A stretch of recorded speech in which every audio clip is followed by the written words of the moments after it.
नमस्कार, HN 24/7 देख रहे हैं आप। मैं हूं मनीष कुमार वर्मा।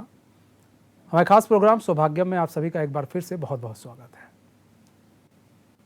सौभाग्यम के माध्यम से दोस्तों हम आपको बहुत सारी चीज़ें बता रहे हैं और हमारा जो मेन पर्पस ये रहता है सौभाग्यम का कि आप तक हर एक उस मुद्दे को पहुंचाया जाए जिससे आपको लाभ मिल सके।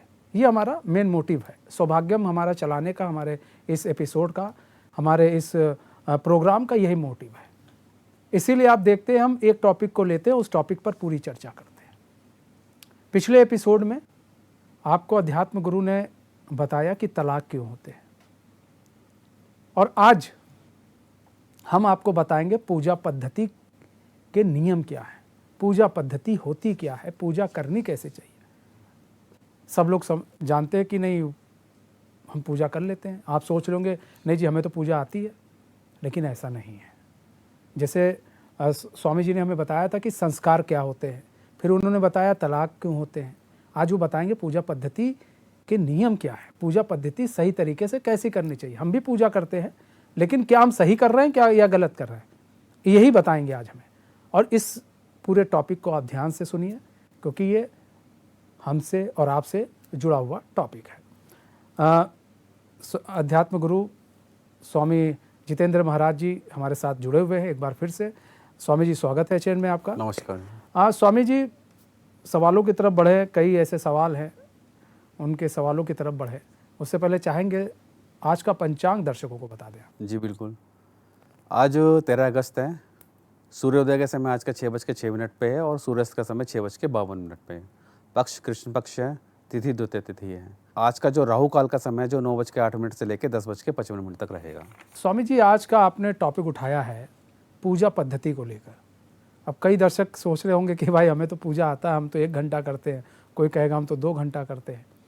तो आखिर आज के टॉपिक में आप क्या बताना चाहते हैं दर्शकों को? आखिर क्या पूजा पद्धति करने का क्या तरीका है, किस तरह से पूजा की जाए और पूजा के प्रकार क्या हैं? आप आज दर्शकों को ये बताइए, वो भी जाने कि आखिर पूजा पद्धति सही मायने में कैसे करनी चाहिए, कैसे पूजा करनी चाहिए। हमारी संस्कृति के हिसाब से हमारी जो पूजा पद्धति होती है वो हमारे सबसे पहले होता है कि हमारे परिवार के हिसाब से होती है। तो आज हम देखते हैं कि जो हमारी पूजा पद्धति है बिल्कुल हमारी बदल चुकी है। आज के समय में जो भी व्यक्ति करते हैं, अपने आसपास आप देखते भी होंगे, उसको पूजा पद्धति ना मान के या पूजा ना मान के हम उसको बोल सकते हैं इच्छा पूर्ति करते हैं। क्योंकि आज के समय में सभी पूजा करते हैं, पूजा करने के बाद भी हमारे जीवन में कठिनाइयाँ आती हैं। तो कारण क्या है इसका? कारण ये है कि भाई जो आप पूजा कर रहे हो, आपने अपने हिसाब से देवता का चयन करा हुआ है, ठीक है। भगवान कभी किसी का बुरा नहीं करता, लेकिन आप अपने जीवन में सुख शांति समृद्धि के लिए पूजा कर रहे हो, लेकिन आपके जीवन में कष्ट आ रहा है। और भगवान हमारे जो होते हैं, कोई सी भी देवी देवता है, हमारे 33 कोटि के जो देवी देवता हैं, और जो हमारी ग्रामीण परंपरा के हिसाब से, क्षेत्रीय परंपराओं के हिसाब से हमारे बहुत सारे देवी देवता बन जाते हैं। तो कोई भी हमारे सनातन संस्कृति का देवी देवता ऐसा नहीं है जो कि किसी का बुरा करना चाहता हो। अगर आपकी पूजा करने के बाद भी आपके जीवन में कष्ट आ रहे हैं, तो इसका मतलब ये होता है कि कहीं ना कहीं आपकी पूजा में गलती आ रही है। पूजा किसकी करनी चाहिए और कैसे करनी चाहिए आपको नहीं पता, तो आपके मन में जो आया उसकी आपने पूजा शुरू कर दी, जो कि बिल्कुल ही गलत है। इसका सकारात्मक प्रभाव पड़े ना पड़े, लेकिन इसका तो है कि नकारात्मक प्रभाव पड़ने के पूरे चांसेस होते हैं या पूरी संभावना आज बढ़ जाती है। कारण इसका मैं आपको बताता हूँ कि आज की जो पूजा पद्धति है, हमारी पूजा परंपरा जो होती है, हमारी दिन के हिसाब से शुरू हो चुकी है। सोमवार आता है, महादेव की पूजा करते हैं। ज़्यादातर मंदिरों में सोमवार के लिए महादेव के लिए ही भीड़ लगी होती है। मंगलवार होता है तो हनुमान जी की पूजा के लिए भीड़ होती है। बुधवार गणेश जी के लिए, बृहस्पतिवार गुरु जी के लिए, विष्णु जी के लिए, शुक्रवार लक्ष्मी जी के लिए होती है। शनिवार को शनि महाराज की पूजा करते हैं ताकि वो उनका प्रकोप हमारे ऊपर नहीं आए, वो डर से पूजा होती है। इतवार आते तो हमारे सूर्य भगवान को लिए होती हैं। लेकिन अगर हम दिन के हिसाब से पूजा करेंगे तो उससे हमारी समस्याओं का समाधान नहीं निकलेगा। तो सबसे पहले तो आपको ये समझना पड़ेगा कि पूजा किसकी करनी चाहिए और क्यों करनी चाहिए। आज के समय जो हमारे जीवन के अंदर कष्ट आ रहे हैं, कष्ट आने का सबसे बड़ा कारण यही होता है कि हम बिना सोचे समझे किसी भी मंत्र को उठा लेते हैं, किसी भी देवी देवता को उठा लेते हैं और जो भी हमारी जानकारी होती है हम अपनी इच्छा के हिसाब से, अपनी बुद्धि के हिसाब से, या सुनी सुनाई बातों के हिसाब से, या हमने कहीं गूगल पे साइट पे या यूट्यूब पे देखा तो उसके हिसाब से ने पूजा कर दी, बिना सोचे समझे कि भाई इसका प्रभाव हमारे जीवन में क्या पड़ने वाला है। क्योंकि सकारात्मक प्रभाव पड़ने के लिए आपको किसी का मार्गदर्शन लेना ही पड़ेगा। अब आपको एक छोटा सा मैं उदाहरण देना चाहूँगा इसमें। आप सभी शिक्षक, आपने सभी ने शिक्षा ग्रहण करी हुई है, सभी योग्य होते हैं, सभी में इतनी योग्यता होती है कि अपने स्तर के हिसाब से, चाहे आप किसी भी स्तर पे हो, एक छोटा बच्चा होता है, छोटे बच्चे को आप पढ़ा सकते हो। यहाँ तक तो ये होता है कि 5वीं कक्षा तक तो आप सभी परिवार के अंदर इतना सामर्थ्य होता है कि अपने बच्चे को घर में पढ़ा सकते हैं। इतनी योग्यता हर पेरेंट्स में होती है, हर परिवार के सदस्यों में होती है। लेकिन फिर भी आप nursery KG, UKG, first, second, third base शुरू करते हो। 3 साल के बच्चे को, 3.5 साल के बच्चे को आप स्कूल में भेजना शुरू करते हो। क्यों? इसका कारण ये है कि जो आपका बेस बनेगा, शुरू से आप शिक्षा ग्रहण करेंगे तो आपकी शिक्षा में कोई बाधा नहीं आएगी, कोई गलत बात नहीं सीखेंगे। जो एक परंपरा के हिसाब से, एक शिक्षा प्रणाली के हिसाब से आपके बच्चे को पूर्णतः योग्यता के हिसाब से ज्ञान मिलता चला जाएगा, जो कि प्रणाली के हिसाब से चलता जाएगा, स्टेप बाय स्टेप, या पहले एक फिर दूसरा फिर तीसरा, उसके हिसाब से है। लेकिन हमारी धार्मिक संस्कृति के अंदर क्या होता है कि भाई हम सबसे ज़्यादा शॉर्टकट अपनाने की कोशिश करते हैं। शॉर्टकट इसलिए करते हैं कि भाई हमें जल्दी रिजल्ट चाहिए होता है, क्योंकि हमें पता ही नहीं होता किसकी पूजा करनी है और कैसे पूजा करनी चाहिए। क्योंकि आज के समय में जो इच्छा पूर्ति हो रही है, दूसरा पूजा हमारी होती है डर के हिसाब से होती है कि जब हमारे जीवन में कष्ट आ रहा है तो कष्ट का निवारण करने के लिए, उस कष्ट से हमें मुक्ति चाहिए, इसलिए हम पूजा कर रहे हैं, इसलिए हम उसको कोई उपाय कर रहे हैं, या इसलिए हम जो भी हमारी दिनचर्या है उसमें हमने जो भी किसी भी देवी देवता का जो विधान डाला हुआ है, अपने कष्टों का निवारण करने के लिए डाला है। अब इसको आप थोड़ा सा इसको समझने की कोशिश ये करें कि जिस तरीके से आप शिक्षा के लिए अपने बच्चे को शुरू से योग्य बनाने के लिए स्कूल में डालते हैं, आप ये नहीं देखते कि बच्चा पढ़ेगा या नहीं पढ़ेगा, लेकिन आपको पता है कि मेरा 3-3.5 साल का बच्चा हो गया, मुझे अब इसकी शिक्षा शुरू कर देनी चाहिए। उसी तरीके से कि जब आप पूजा पद्धति होती है, हमारे धार्मिक संस्कार होते हैं, पारिवारिक परंपरा होती है, आप अगर इसको बचपन से करना शुरू करेंगे तो आपके जीवन में कष्ट आने की जो उम्मीद होती है वो नहीं होगी। कारण इसका ये होता है कि जब हम बचपन से साधना करते हैं, मंत्र जाप करते हैं, या पूजा पद्धति करते हैं, या किसी एक इष्ट को चुनते हैं, अपनी कुल देवी को चुनते हैं, जो अपनी घर की परंपराओं के हिसाब से पूजा करते हैं, तो वो परंपरा के हिसाब से हम पूजा करना शुरू करेंगे तो उसमें हमारा स्वार्थ नहीं होता। एक छोटा बच्चा होता है, अगर 5 साल का होता है, 10 साल का होता है, तो वो अबोध होता है, उसको इतना नहीं पता होता कि मुझे पूजा करने से फ़ायदा होगा या नुकसान होगा। लेकिन अगर हमारे परिवार के सदस्य, हमारे माता पिता अगर ये हमें समझा दें, बेटे ऐसे नहीं, ऐसे पूजा करनी है, या इतना भी ज्ञान देते, ये हमारी परंपरा, ये हमारी कुलदेवी, ये हमारी पूजा विधान ही होता है, हमें इसी समय पे ये त्यौहार होते हैं और ये पूजा पद्धति, ये हमारा विधान चलेगा। जो पारिवारिक विधान चला होता है वो हमारा कई पीढ़ी से चला आता है। तो जब कई पीढ़ी से चला तो उसमें एक ऊर्जा बनना शुरू हो जाती है। जब ऊर्जा बनना शुरू होती है तो उसका सकारात्मक प्रभाव हमारे जीवन में आता है।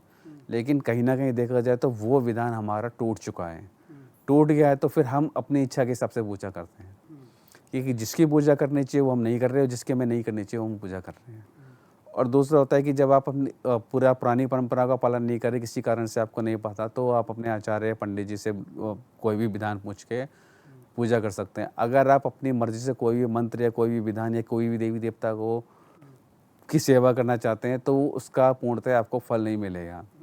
पूजा पद्धति एक ऐसी होती है कि ये आपको दूसरे के माध्यम से ही प्राप्त होगी, चाहे आपके माता पिता दें, चाहे आपके आसपास जो मंदिर है पुजारी जी दें, चाहे आचार्य जी दें, चाहे आप गुरु शिष्य परंपरा में लेके चलें।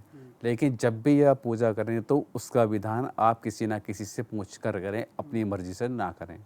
क्योंकि अपनी मर्जी से करने के साथ साथ क्या होता है कि उसका जो पूरा विधान आपको पता नहीं होता। विधान पता ना होने के कारण आपसे बहुत सारी गलतियां होती हैं।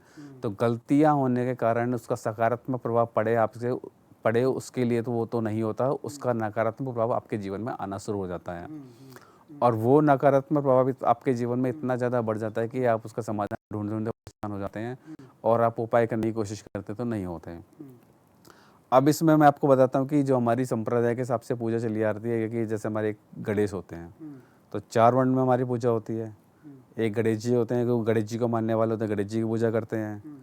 दूसरा होता है शिव संप्रदाय से, इसमें शिव जी के, महादेव के, महाकाल के जितने भी अवतार होते हैं उनकी पूजा करते हैं। फिर आता है इसमें वैष्णव, जिसे हम वैष्णव संप्रदाय बोलते हैं। वैष्णव में जितने भी भगवान विष्णु के जो अवतार रूप होते हैं उन सबकी पूजा करते हैं, उसके नियम सब अलग होते हैं। फिर आता है शक्त संप्रदाय। शक्त संप्रदाय में क्या होता है कि जितनी भी हमारी देवियाँ होती हैं उनकी पूजा होती है, चाहे वो माँ दुर्गा, काली हो, नव देवी हो, 10 में माँ विद्याएँ हो, या फिर हमारे क्षेत्र की देवी हो, कोई भी हमारी देवी हो। तो इसमें ये देखा गया है कि कुछ विशेष परंपराओं के हिसाब से कुछ लोग होते हैं गणेश जी के होते हैं, तो गणेश जी के ही सभी रूप की पूजा करते हैं, वो अन्य देवी देवताओं की पूजा नहीं करते हैं। इसके लिए मैं आपको एक उदाहरण देता हूँ। महाराष्ट्र में प्रथम पूज्य गणेश महाराज हैं, तो उनकी सबसे पहले गणेश जी की पूजा होती है, गणेश जी के ही उत्सव मनाए जाते हैं। और जो देवी परंपराओं के हिसाब से होते हैं, देवी देवता होते हैं, करते हैं, लेकिन मुख्य देवता वो गणेश जी के होते हैं। अब शिव परंपरा के हिसाब से आते हैं कि जितने भी इनके शिव के अवतार होते हैं वो शिव को आगे लेके चलते हैं, शिव के अलावा किसी और देवी देवता की पूजा नहीं करते। वो शिव भक्त कहते हैं कि अपने महाकाल भक्त कहते हैं, अपने आप को शिव भक्त कहते हैं। कहते हैं जी हमारे शिव ही इष्ट हैं और इसके अलावा कुछ नहीं है। फिर इसमें होता है वैष्णव, और शिव जी की जो पूजा करने वाले होते हैं इसमें उनके नियम अलग होते हैं, पूजा पद्धति अलग होती है, भोग प्रसाद अलग होता है। और जो वैष्णव परंपरा के हिसाब से पूजा करते हैं वो वैष्णव परंपरा के हिसाब से सारी की सारी सात्विक पूजा होती है, इनकी तामसिक पूजा नहीं होती है। गणेश भगवान जी होते हैं, उनकी सात्विक पूजा होती है। भगवान शिव की पूजा सात्विक, राजसिक और तामसिक पूजा होती है। भगवान विष्णु के जितने भी अवतार हैं उनकी पूजा सारी की सारी सात्विक होती है। और फिर जो शक्त संप्रदाय से आते हैं, माता की पूजा होती है, देवी पूजा होती है, इसमें सात्विक, राजसिक और तामसिक भी होती है। अब इसमें मैं आपको एक छोटा सा भेद बताता हूँ कि जो हमारे समाज के अंदर नकारात्मकता डालते हैं। जितने भी हमारे नियम होते हैं वो सारे के सारे हमारे वैष्णव परंपरा के अंदर ज़्यादा होते हैं।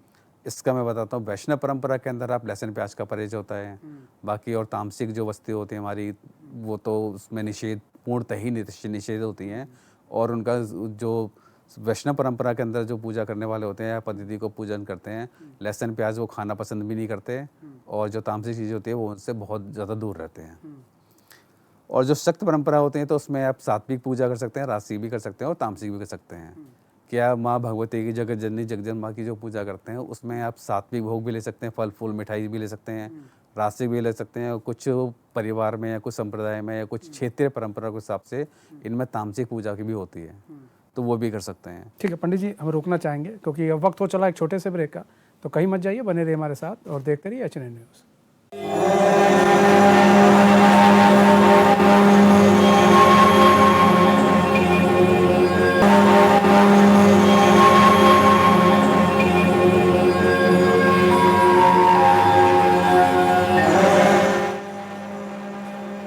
ब्रेक के बाद फिर स्वागत है आप सभी का सौभाग्यम में। आज जैसा कि आपको स्वामी जी बता रहे हैं पूजा पद्धति के बारे में कि किस तरह से पूजा पद्धति को अपनाया जाए और किस तरह से पूजा की जाए। हम आगे भी स्वामी जी से और भी सवाल हैं, उन सवालों का जवाब जानेंगे। स्वामी जी और भी बताएंगे, सारी बातें बताएंगे आपको कि किस तरह से पूजा करनी चाहिए, स्टेप बाय स्टेप वो आपको बता रहे हैं। हम स्वामी जी के पास जाएं उससे पहले दोस्तों आपसे बता दें कि अगर किसी भी टेरो कार्ड रीडर या किसी एस्ट्रोलॉजर या किसी अध्यात्म गुरु को हमारे इस शो का हिस्सा बनना है तो टीवी स्क्रीन पर एक नंबर चल रहा है, एक मेल ID चल रही है, आप उससे हमें संपर्क कर सकते हैं। स्वामी जी, आप बता रहे थे कि किस तरह से पूजा पद्धति की जाती है, आपने कई स्टेप बाय स्टेप आप बता रहे हैं। अब आगे का क्या स्टेप है वो भी ज़्यादा दर्शकों को बताएं। आगे की ये है कि भाई इसमें जो हमारी पूजा पद्धति होती है तो इसमें जो जिस संप्रदाय को मानने वाले होते हैं तो उसके देवी और उसमें जो देवता होते हैं वो उनके लिए प्रधान होते हैं। अब हमारे समाज में प्रचलन है कि भाई जो देवी का भक्त होता है तो कई बार होता है कि वो सात्विक पूजा भी करते हैं, तामसिक पूजा भी चली जाती है। तो चर्चा होती है भाई माता की पूजा ऐसे करनी चाहिए, नहीं वो कहते नहीं सात्विक तरीके से करना चाहिए, कुछ कहते नहीं तामसिक तरीके से करना चाहिए। अब जो वैष्णव संप्रदाय में आते हैं वो पूरे पूर्णतः सात्विक होते हैं। तो लोगों के दिमाग में यह होता है कि जितने भी ब्राह्मण होते हैं या जितने भी वो पूजा पाठ करने वाले होते हैं, पुजारी होते हैं या जो इस व्यवसाय से जुड़े हुए हैं, कर्मकांड से जुड़े हुए हैं, तो वो सारे के सारे उनके लिए लहसुन प्याज खाना भी निषेध होता है। बल्कि ऐसा नहीं है। इसमें मैं आपको ये बोलना चाहूँगा कि जो विष्णु भगवान के अवतारों को मानने वाले होते हैं वो भी ब्राह्मण होते हैं, वो पूरे सात्विक होते हैं। जो माता की पूजा करते हैं, माँ नव दुर्गा की या 10 महाविद्याओं की पूजा करते हैं, वो भी ब्राह्मण भी होते हैं। लेकिन उसमें कुछ तामसिक चीज़ें वो इस्तेमाल करते हैं कि जो उनकी क्षेत्रीय परंपराओं के हिसाब से है, तो वो पूजा किस तरीके से होती है। अब इसके लिए मैं आपको एक छोटा सा उदाहरण देना चाहूँगा कि हमारे बंगाल साइड में माता की पूजा भी होती है और वहाँ का आपको काला जादू भी बहुत ज़्यादा प्रचलित है और वो कृष्ण भक्त भी होते हैं। तो वहाँ पे जो बंगाल साइड में माँ दुर्गा की विशेष पूजा होती है, माँ दुर्गा की जो विशेष पूजा होती है वो विशेष विधि के द्वारा हो जाती है, वो सात्विक पूजा भी होती है। और उससे पहले माँ काली की पूजा अष्टमी को होती है। अष्टमी को होती है वो प्रॉपर तामसिक तरीके से पूजा होती है, क्योंकि वहाँ की जलवायु, रहन सहन और वेशभूषा और जो वहाँ का स्थान है वो उसी के हिसाब से होती है। अब जितनी भी वहाँ पे बंगाल साइड में पूजा होती है तो उसमें वहाँ पे तामसिक चीज़ों का भोग जरूर ही लगता है, क्योंकि वहाँ की जलवायु इस तरीके से ही है। समुद्र होने के बाद वहाँ पे जितने भी हमारे समुद्री जीव होते हैं, मछली होती है, अगर और भी कुछ जीव होते हैं, उनको वो भोजन ग्रहण करते हैं। माता की पूजा करने के साथ भी हर जाति का, हर समुदाय को मानने वाला भी वहाँ पे बंगाल में रहता है, लेकिन उसके साथ भी वहाँ का जो खाना है उसके वहाँ की जो परंपरा के हिसाब से भी उनका पालन किया जाता है। ज़्यादातर बंगाल में तामसिक चीज़ें होती हैं, भात के साथ उनको मछली भी दी जाती है, मुर्गा भी दिया जाता है, बकरा भी दिया जाता है। और माँ काली की पूजा वहाँ पे होती है, वहाँ पे सात्विक विधि से बिल्कुल भी नहीं होती, सारी की सारी तामसिक विधि से होती है। तो अब ये कहना गलत है कि माता की पूजा सात्विक विधि से होती है या कुछ लोग कहते हैं कि तामसिक विधि से होती है। ये दोनों विधि से होती है। कुछ मानने को तैयार नहीं होते कि भाई ऐसा नहीं होता। तो जो बंगाल साइड में है, माँ भगवती की सेवा में है, माँ जगतजननी की सेवा करते हैं, उनकी आराधना करते हैं या साधना करते हैं, तो वो अपनी क्षेत्रीय परंपरा के हिसाब से तामसिक भोग इस्तेमाल भी कर सकते हैं और तामसिक भोग का देवी को भोग लगा भी सकते हैं। ये वहाँ की क्षेत्रीय परंपराएं के लिए इसकी मान्यता है। फिर इसमें आता है कि हमें पूजा किसकी करनी चाहिए और कैसे करनी चाहिए। इसके अंदर मैं ये कहना हूँ कि सबसे पहले तो जो आपको पूजा करनी चाहिए भाई, आपकी क्षेत्रीय परंपराओं के हिसाब से, अपने पारिवारिक परंपरा के हिसाब से जो आपको पूजा करनी चाहिए, वो आपको पहले तो आपकी पारिवारिक परंपरा के हिसाब से, जिस परंपरा से आपकी पूजा पद्धति देवी देवता का चुनाव है उस हिसाब से पूजा करो। दूसरा, आपके क्षेत्र में होता है उसके हिसाब से पूजा करो। फिर इसमें आता है कि जो हमारे शास्त्रों के हिसाब से जो विधान दिया हुआ है, 5 पंचदेवों का विधान दिया हुआ है, जिसमें भगवान सूर्य आते हैं, भगवान गणेश आते हैं, माँ दुर्गा आती है, शंकर हैं और भगवान विष्णु हैं। अब इसमें क्या होता है कि इसमें थोड़ा सा परिवर्तन कर सकते हैं कि इसमें प्रमुख देव मैंने सूर्य भगवान को बोला है, आप प्रमुख देव इसमें गणेश जी को आगे रख के भी काम कर सकते हैं। बाकी ये 5 देव है, ये 5 देव ही रहेंगे। आप इसको अपने हिसाब से आगे पीछे कर सकते हैं। आप गणेश जी को मानने वाले हैं तो गणेश जी को आगे कर दीजिए, उसके हिसाब से जो देवी देवता है उसके पीछे आ जाएंगे। माँ दुर्गा को मानने वाले हैं तो माँ शक्ति की पूजा करते हैं तो माँ दुर्गा का नाम पहले आएगा, बाकी को सबके बाद में आ जाएगा। भगवान शिव की पूजा करते हैं, उनको मानने वाले तो शंकर भगवान का नाम पहले आएगा, उनका बाकी सबका बाद में आ जाएगा।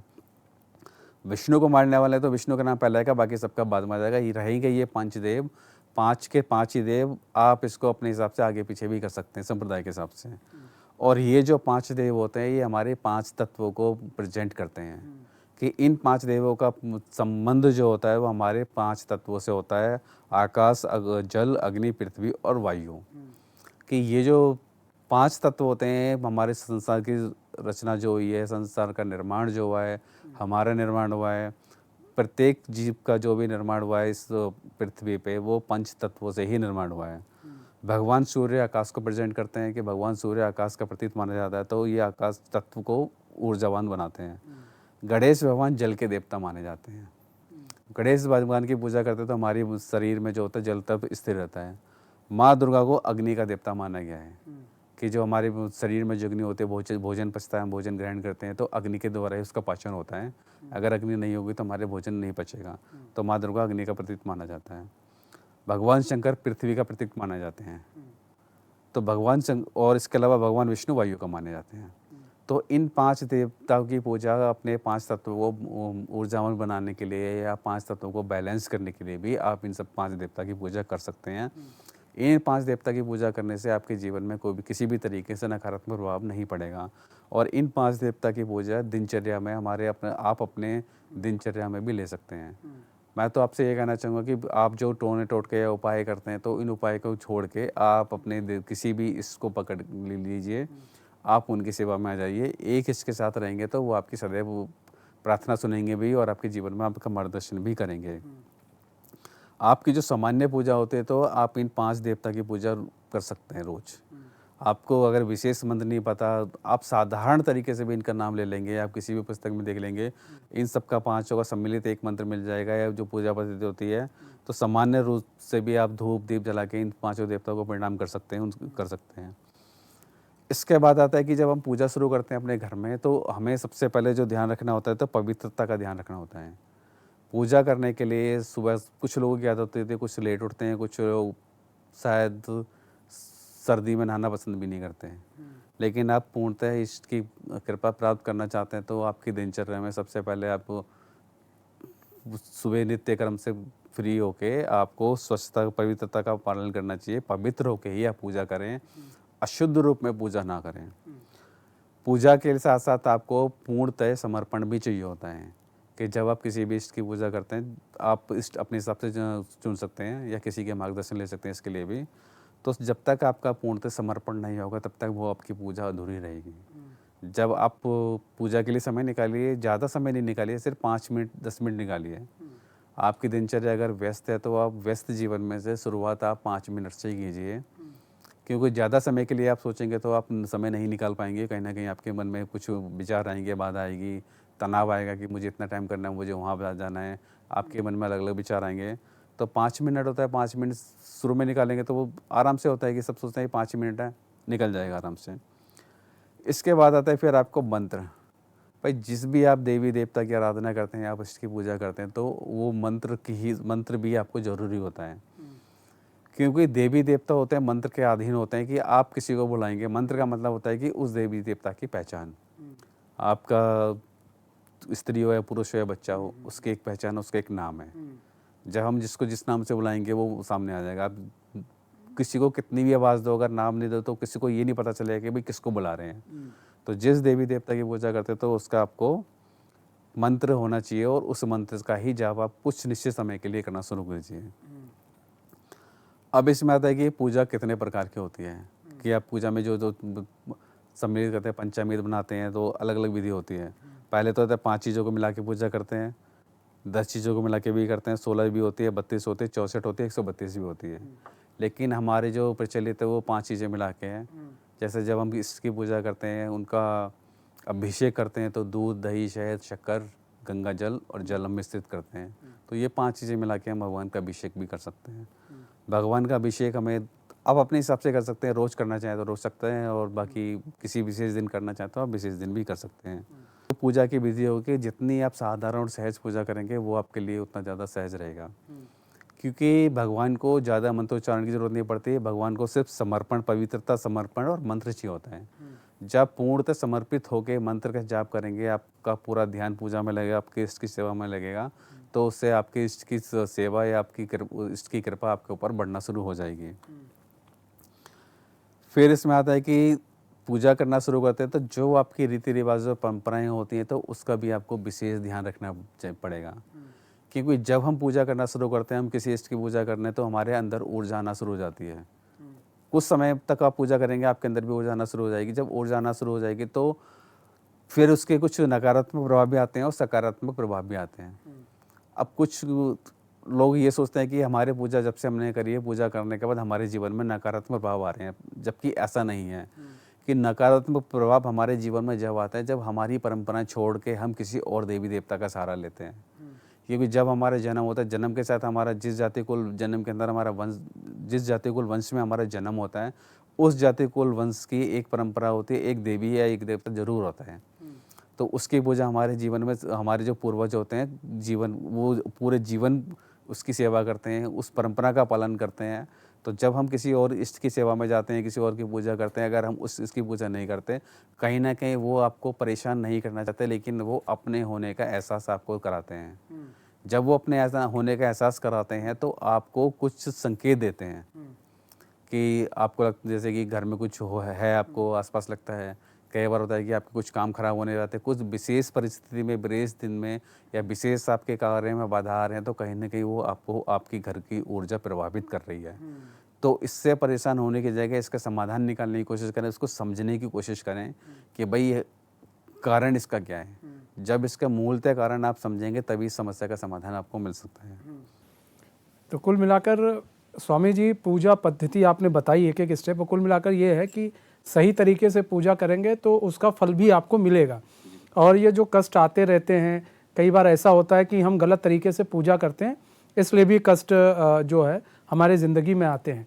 तो स्वामी जी ने बताया कि कैसे आप जिसको भी इष्ट मानते हैं उसको इष्ट मानकर कैसे पूजा की जाए, और पूजा करने का जो तरीका है वो भी स्वामी जी ने बताया। बहुत बहुत धन्यवाद स्वामी जी एक बार फिर से हमारे साथ जुड़ने के लिए और अपना बहुमूल्य समय देने के लिए।